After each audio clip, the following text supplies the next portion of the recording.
Peace to the collective. There's a few things that I want to get off my chest for a minute. I noticed on the comments, not everyone, just a few people, particularly your agents. And one of the comments kind of irritated me a little bit. It was someone that was trying to say that I was a scammer. It's really funny how they work. And because we are recognizing our heritage, and I'm speaking the truth, a lot of people can't handle the truth. But that's your business. I really don't have time for it. If I was a scammer, number one, why would I take the time out and just recently send a letter to the UN? And if you can see this real clear, I'm not sure, it's kind of backwards, but it'll show you where I paid $61.95 to have a letter mailed to the UN over in Geneva, Switzerland. Now, the reason why I sent this letter is because a lot of our so-called leaders and elders, believe it or not, have become corrupted. Now, during that time, when I was taking the classes and I got registered, things weren't so corrupted as they have begun or have became now in this day and time. So I took it upon myself to write a letter to the UN over in Geneva to see if it's possible that I could get permission to get you guys registered. There is no scam here. I took money, grassroots, my own money, $61.95 to have this letter sent over to the UN. Not just for myself. I'm already registered. So why would I be doing it for myself? I don't have anything to gain in this. I'm doing what the Great Spirit has allowed me to do. Okay? So I'm not even going to get into that level. I'm not even going to stoop to that level of the ignorance of some of the people that have left comments. The Most High knows what's truly in my heart. And what's truly in my heart is to help those that are seeking help to be recognized as Indigenous American Indians. So no disrespect to nobody, but those that had the comments, fuck you. That's how I feel. But I'm gonna get off of that subject for a minute. I apologize. I had to get that out. As far as I had promised everyone that I was gonna go ahead and share some of my experiences. Well, I have time today. Today is the 9th of December, 2018. And I wanted to share the experience that I had back in around, I think it was like 2008, where I had got into, someone had T-boned my car. And they were coming down the hill. The speed limit was only supposed to be 25 miles per hour coming down this hill. I think they might have been doing maybe like 45 or 50 down the hill. And as I was coming out to make a as I was coming out, I was making a left turn onto that lane that they were coming down. They T-boned my car before I could make the left turn. So my car it almost flipped over, actually. The car had almost flipped over. And just so when it hit me, it went up on two wheels, and I thought it was getting ready to go over, and somehow by the grace of the Great Spirit, the Most High, their car slid down the bottom of my car, because remember, my car is up in the air. It's on two wheels. You know what I mean? So somehow they were able to slide back down, and my car slammed on the ground. Okay? Slammed on the street. And I remember hitting my side, and I had a busted, my head was busted. Something in the car had hit me in the head or whatever. But what happened in that situation was, I believe that the girls that hit me, they had children in the back of the car. Either they were on the phone, or they may have been, you know, it was 3 women that got out of the car, and there was some children in the car, okay? And I'm thinking that possibly one of them might have been on the phone, the driver might have been on the phone, or she might have been getting on her kids, I don't know. But anyway, three cop cars had showed up, okay? And it doesn't take 3, you know, it doesn't take 3 cop cars to you know, to take care of an accident, you know what I mean, or a wreck or whatever. It doesn't take 3 police cars. So automatically, when I seen the girls get out of the car, I noticed that all of them was on their phone just before the police had showed up. So 3 police cars had got out.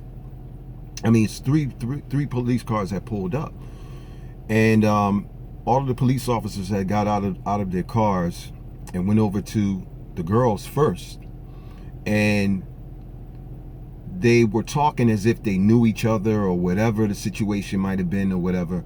So to make a long story short, it was my registration that saved me, because they were about to do something corrupt or conspirize. Actually, they tried to conspirize against me. And so when one of the police officers had came over to my car, he had said that, you know that this is your fault. And I said, no, sir, this was not my fault. So he had looked at me kind of like irate, like he was pissed because I spoke up in defense of myself. So somehow I was able to move my car out of that street over to another street, and I was still sitting in the car at the time. And the police officer that had came over to my car and tried to say that it was my fault, he went over to the other police officer's car and stuck his head in the window. So at that point, I was sitting there and I was waiting to see what they were attempting to do. And all of a sudden, 6 police officers came over and rushed over to my car and told me to get out of my car. So when I had got out of the car, they started to put the handcuffs on me. And mind you, I said that it was 6 police officers. One was quote unquote black. He was the worst one out of all of the police officers. Now, 5 of them were pale-faced. One was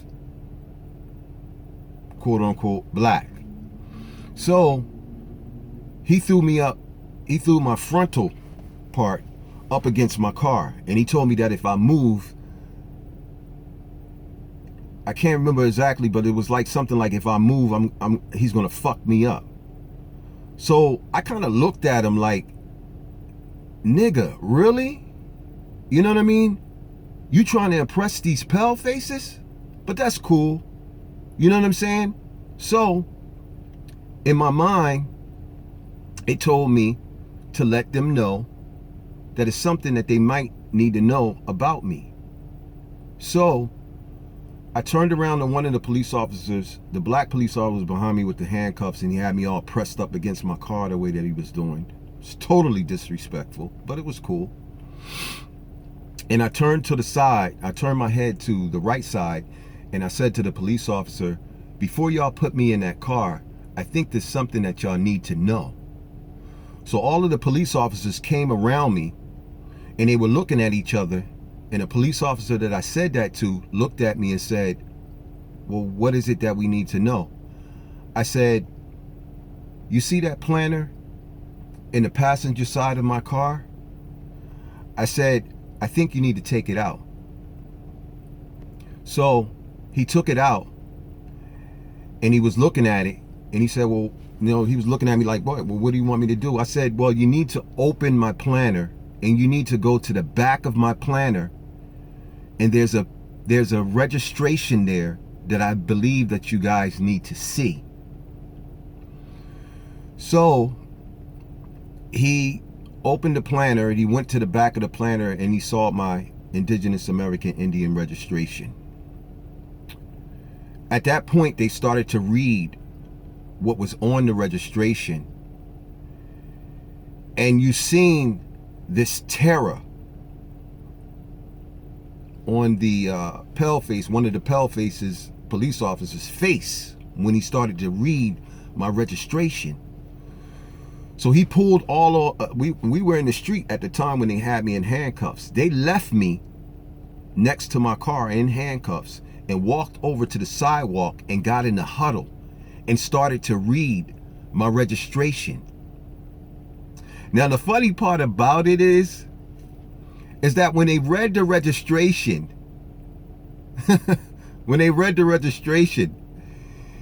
immediately they ran over to me, and the black police officer and his partner was like, oh, all of your stuff will be safe in your car, sir. You don't have to worry about anything. We're gonna make sure that, all of your stuff is safe in your trunk, everything. It almost like they wanted to apologize, but it was too late. So when they had put me in the police car, the police officer had said to me, he said, you should be ashamed of yourself. I said, ashamed of what? I said, I seen the stop sign. I was going to make a left turn, and the girl was coming down where she was supposed to be doing 25. She was doing 45 to 50 down this hill, and she hit me. I said, what do you mean I should be ashamed of yourself? He said, because you have a CDL. I said, that's my point. If I went to school for my truck driving CDLs, don't you think I would be very aware of what I'm doing? So he had to think about it for a minute. And by that time, they had brought over, the other police officers had brought over my registration. So everything just changed all of a sudden, because they was really going to try and screw me over. They were going to do a conspiracy against me for these girls that possibly they known or probably have been intimate with, because it don't take 3 police officers to do no shit like that. Okay?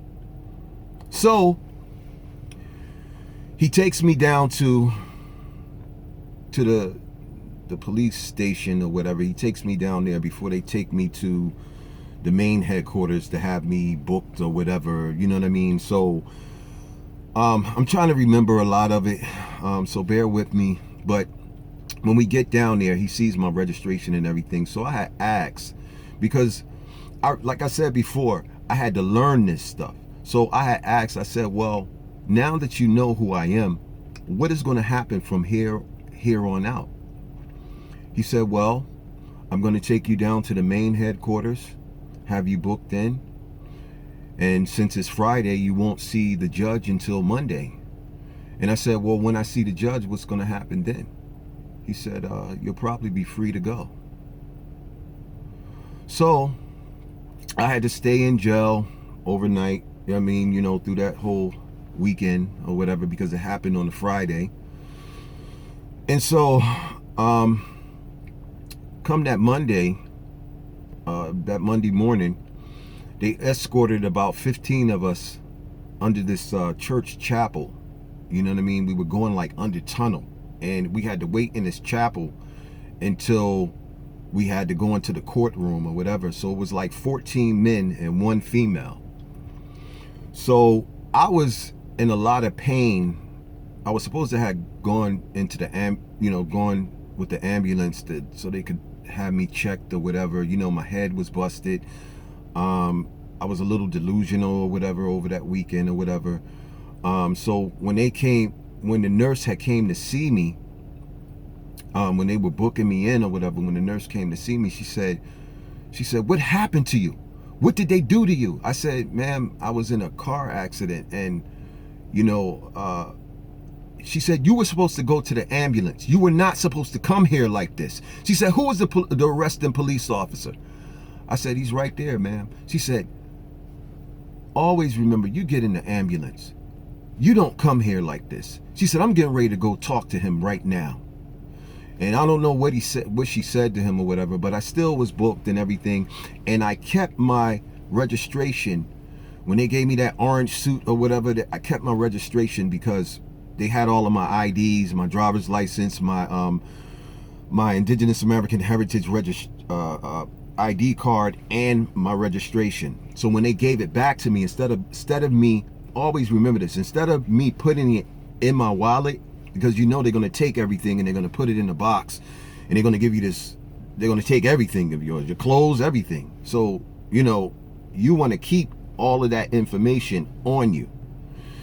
And I kept it in that orange suit. When they gave me the orange suit, I kept all of my driver's license and my ID and my registration, and I put it in the red jumpsuit that they gave me, and it had a little pocket in it, and I kept it with me. So when they put me with population or whatever, I kept that underneath my pillow when I went to sleep. But at all times when I got up, I would put it in my pocket. So the next morning I was really pissed off, you know what I mean, that I was sitting in jail, you know what I mean, which I shouldn't have been sitting in there. And there was a inmate that was underneath me, and then underneath the lower bunk, and I was on the top bunk. So when I got down, I had looked out the window, and I was like, I said I shouldn't be in here, you know what I mean? And the brother had looked at me, and he was like, yo, he was like, you might as well get comfortable. I said, nah, nigga, you gonna get comfortable in here, but I'm not gonna get comfortable in here because I'm getting out of here. You know what I'm saying? So he was like, what you mean? So I pulled out my registration and I showed him my registration and my paperwork. So his eyes got big, and he said, he said, no disrespect, man, but can I hold this for a minute? Can I take it? I said, yeah, man, go ahead, whatever. You know what I'm saying? So he went and took my registration, and you know, it's some real smart it's some real smart inmates in there. You know what I'm saying? It's funny, and people that have been to jail, they know what I'm talking about. It's always these Einsteins that's in there in jail that be into the books, that they know what I had in my hands or what I had in my presence was legit. So the brother had ran off. So he came back later. It was one white guy and this other black guy that was with him. So they had came into my cell, and it was like, yo, he was like, you're a diplomat. He said, you're American Indian. You shouldn't even be in here, man. He said, yo, they gonna get in trouble for this. So the dude ran off, because remember, I was in population. So dude ran off. He said, man, can I see this for a minute? So he ran off, and he must have went and talked to one of the correctional officers. So when he came back, he said, man, you got a lawsuit against them, man. You shouldn't be in here. You're a diplomat, man. You shouldn't even be in here, man. I know all about this stuff. And the white guy that was with him was like, yeah, man, they're gonna pay for this, you know? So not as soon I went off to go to the bathroom, when I came back, they called my name. So mind you, I'm in population. So when they called my name, they were like, Mr. Swain, pack all of your things. You're going to another department. You know what I mean? So, you know, I'm like, okay, well, you know, they put me in I was no longer in population. They put me off with the minor offenses. They still hadn't let me go yet because I hadn't seen the judge yet. So when I got my things and everything, they were like, you're going with us, you're going over to the other, you don't need to be in here with no, you're not supposed to be over here, you got to be over here. So I'm over here with, I guess, minor offenses or whatever, you know what I'm saying? So come that Monday, you know, I had jumped had jumped the gun. Please forgive me. I jumped all around. But come that Monday, 14 of us had went to see the judge. And like I said, we was waiting in the chapel. And it was like 14 of us. No, 15, because it was a girl as well that went that day when we had to see the judge. So during that time, they escorted us into the courtroom. And I say I was about the third person to be seen by the judge. And at that time, I was watching how he was treating the ones before me. And some of them had DUIs and drug-related charges, and I'm in there, really, I was in there for no reason. You know what I mean? It wasn't my fault of the accident, and they were going to try to make it my fault, but if it wasn't for my Indigenous, my Indigenous registration, no telling what would have happened to me. So I go and stand before the judge, and I go into my orange pocket and I pull out my paperwork and my IDs, and I handed them to the judge. But at that time, my neck was hurting real bad, so I didn't really see the expression on the judge's face or whatever. So when the judge had read everything, mind you, there's 14 other people that's watching this whole thing go down. So when I gave him the paperwork, I didn't see his expression on his face. But what he said to me was, the state of Georgia doesn't recognize this.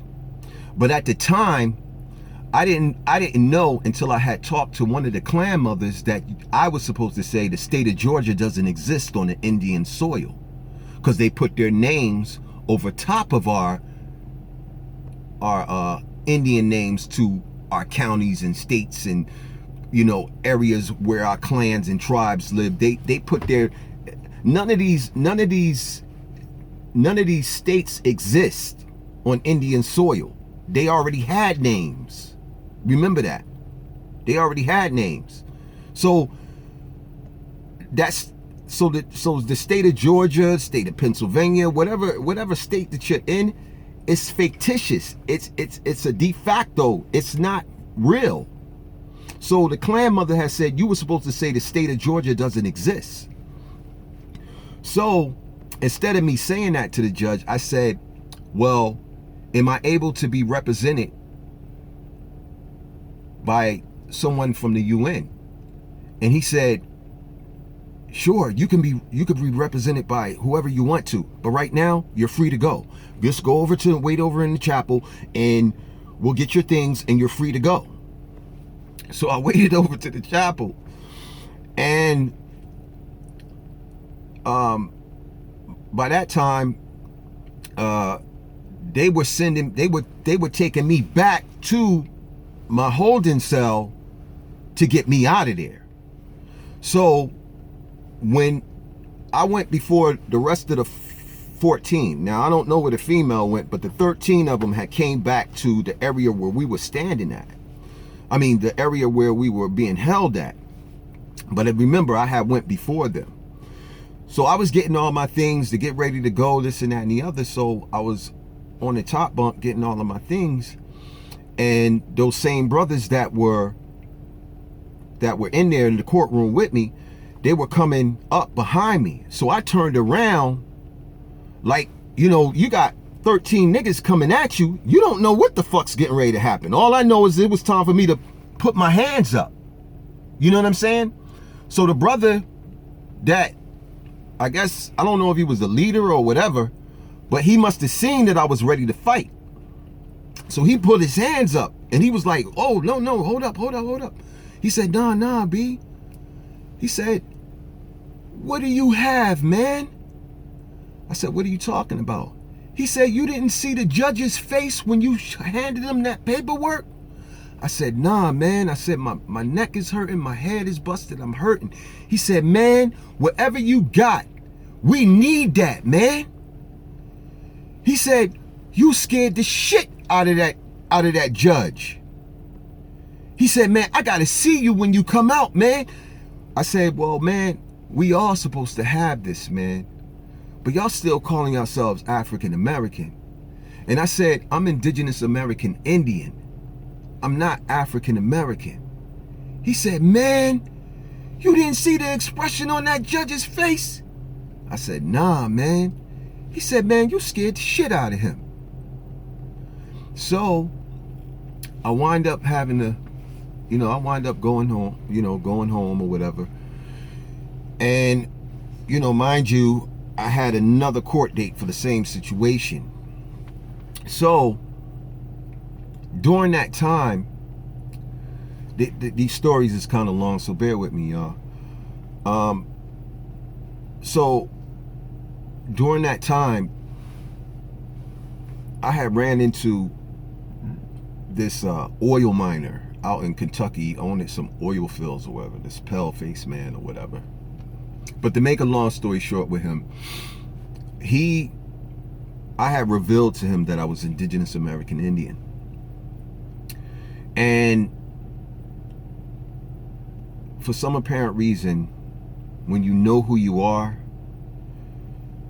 certain secrets that are kept sacred amongst the paleface, they wind up revealing this information to you because they know who you are.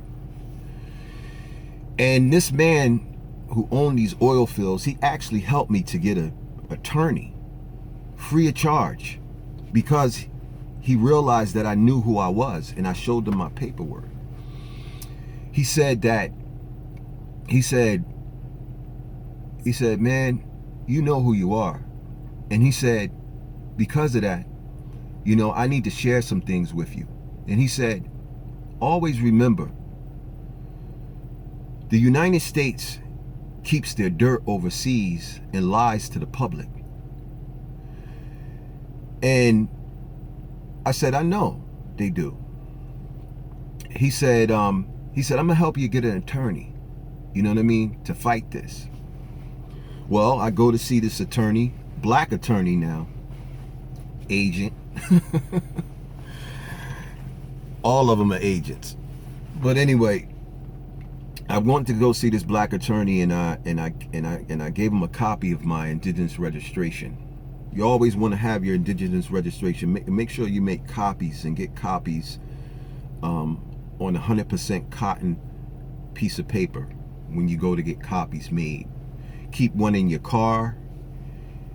Keep your identification in your wallet, and always present that ID and registration with your driver's license to these police officers, whether they corrupt or not. And they're going to get pissed. They're going to try to shoo it away from you or say this is not important, and you need to let them know, no. That's very important. I think you need to read that. Definitely. It's important. It goes right alongside my driver's license. You need to look at that. It's very important. Okay? Don't let them try to throw it off to the side or say that they don't recognize it and all this other bull crap or foolishness. Well, to get back to the story of me having to appear in court behind that accident.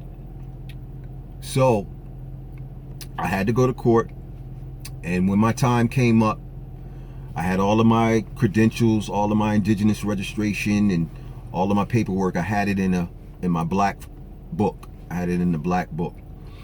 But mind you, remember I said that I had went to that attorney that this oil miner or whatever had helped me to get this attorney. Well, I had gave him a copy of my registration, so he was already aware of who I was as Indigenous American Indian. So when it came time for me to stand before this same judge, mind you, when I was in jail, I had to see him, and he said, I don't care what type of, I don't care who you want to represent you, you're free to go, Well, this was the same judge that I had to appear before. So this time, remember, I had talked to the clan mother. So the clan mother had already told me, if he say it again, tell him the state of Georgia doesn't exist. So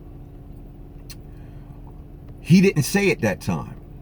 Remember, I had an attorney representing me. So they were trying to get me to sign this paper, and I refused to sign the paper. I forgot what it was, like a no contende or something like that. And I was like, nah, I'm not. I refused to sign that. The attorney kept coming to me with that, and I was like, no, I'm not signing that. So when it got time for me to go up to the judge, I handed him my ID and my registration again. And no, I didn't sign. I didn't hand it to him yet. This was the first time that I was preparing before. This was the second time that I was preparing for the judge. The third time that they sent me back up there, that's when I presented my paperwork again. So when it was me and the attorney in the presence of the judge, and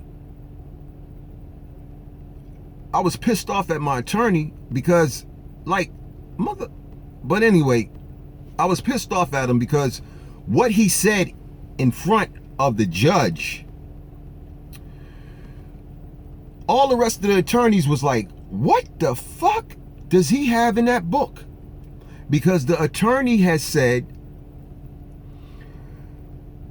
Judge, if he uses what he has in that black book, I recuse myself from him. I recuse myself.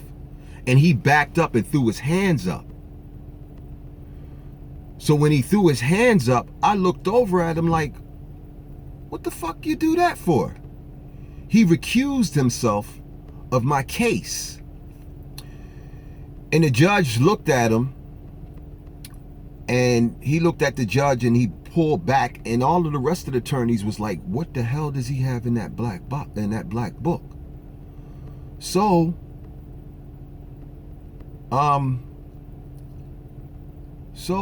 the judge rescheduled my case, or rescheduled me for another time. So it was this big cat and mouse game going on. I had kept appearing in court. They didn't have me on the roster one time, and then the last time, and always remember this, the last time of the court, or that I had to present myself to this judge again, I was the last one in the courtroom, along with this Paleface family. But before the Paleface family went up, I had to go up before the judge. And when I went before the judge, I handed him my paperwork. And he said the same thing that he had said the first time. Well, the state of Georgia doesn't recognize this. I said, well, the state of Georgia doesn't exist. He said, you want to play this game? We can play this game. I said, play a game? I said, this is my life we talking about right now. He said, you want to play this game? I said, game? He said, because I'm about to let you go. I said, oh, okay. Thank you.